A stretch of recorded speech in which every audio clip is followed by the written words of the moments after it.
spoke earlier in introducing the Speaker of the New York State Assembly, and I told you that there are three legs that holds up the stool of government. Well, the other leg that has held up this stool, that has been more progressive and more forward-thinking than at any point I've seen in decades, is the President of the New York State Senate. Who would have ever thought that a black woman who don't bend, buckle, or bow would be sitting at the table, standing up for people that had not been stood up for before? Let us hear from our Senate leader, Andrea Stewart Cousins.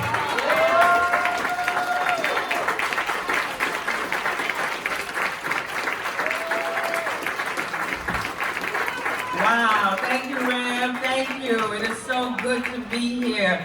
It is so good to be back. I promised when I came to see you last year, I had just been elected majority leader, and I promised that we would, first of all, increase the voting franchise. We did that.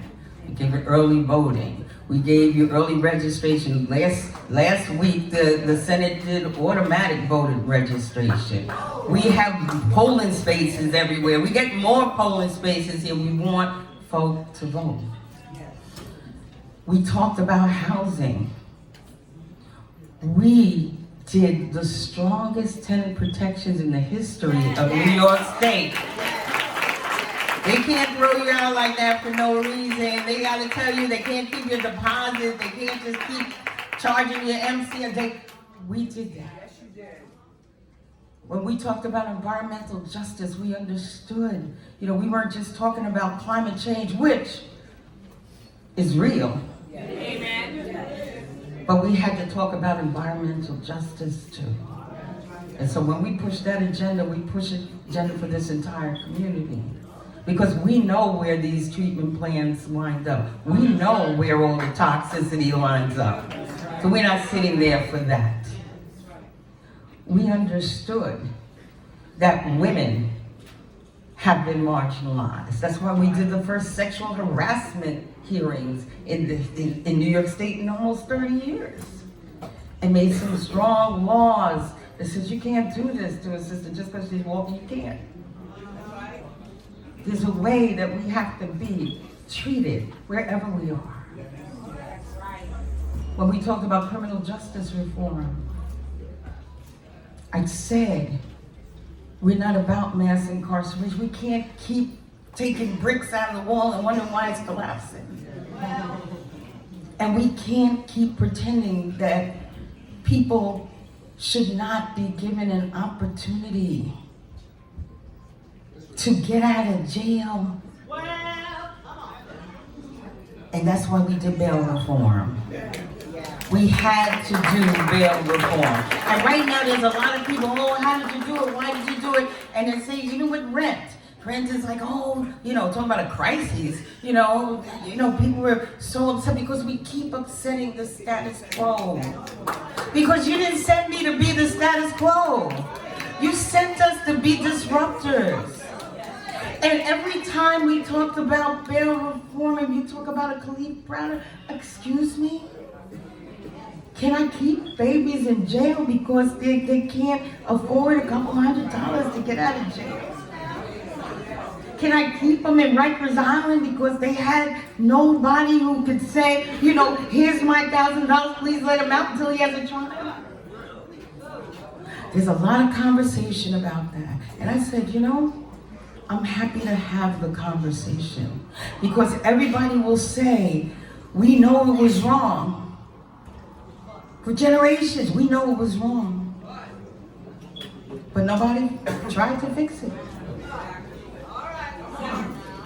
You sent us there to try and fix things.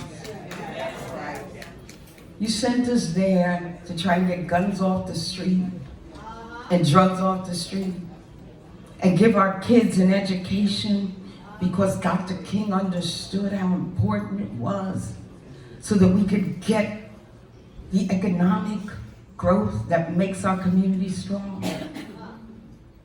You sent someone who would disrupt the system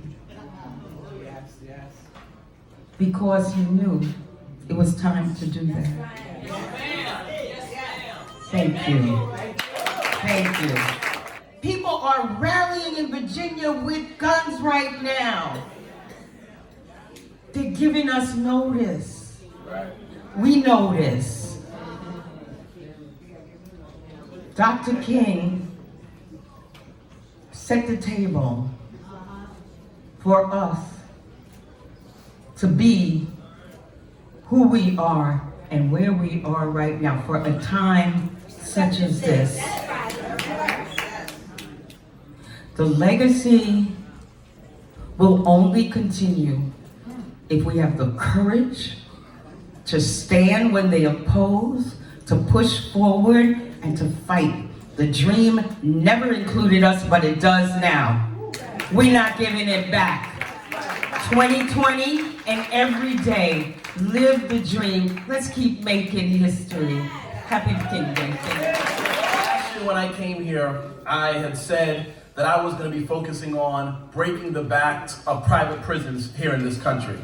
Private prisons are one of the worst creations in the history of mankind. Why? There are people who go to job every day and get paid to do what? Incarcerate people, particularly people of color. That is how they make their living. And we, as New York State, in a range of ways, had already divested from private prisons, but there was two things we hadn't done. One, we did not stop all of the state pension money from being invested in private prisons. I introduced a bill last year, worked hard with Comptroller Tom DiNapoli, and I'm pleased to report this year that New York State no longer invests in private prisons. We in New York State still, however, through our banks, are able to lend to private prisons. I'm not sure how many of you know that. Right now, there are banks who have arbitrarily said, not arbitrarily, they've decided to stop investing. So Bank of America decided to stop lending. Chase decided to stop lending, and some others. But that's not statutory. You get a new CEO, it's a whole new story. So I have a bill in the legislature, which we passed in the Senate last year. We couldn't get it through the Assembly, but we passed in the Senate saying banks are not permitted to lend to private prisons anywhere in this country. If you have a charter in New York State, you cannot lend to private prisons. We're going to get that bill passed this year, and I'm going to get that bill passed in the Assembly this year, and we're going to get Governor Cuomo to sign that bill, and New York State will be finally done with private prisons forever in the state. Is our State Assembly President, Inez Diggin.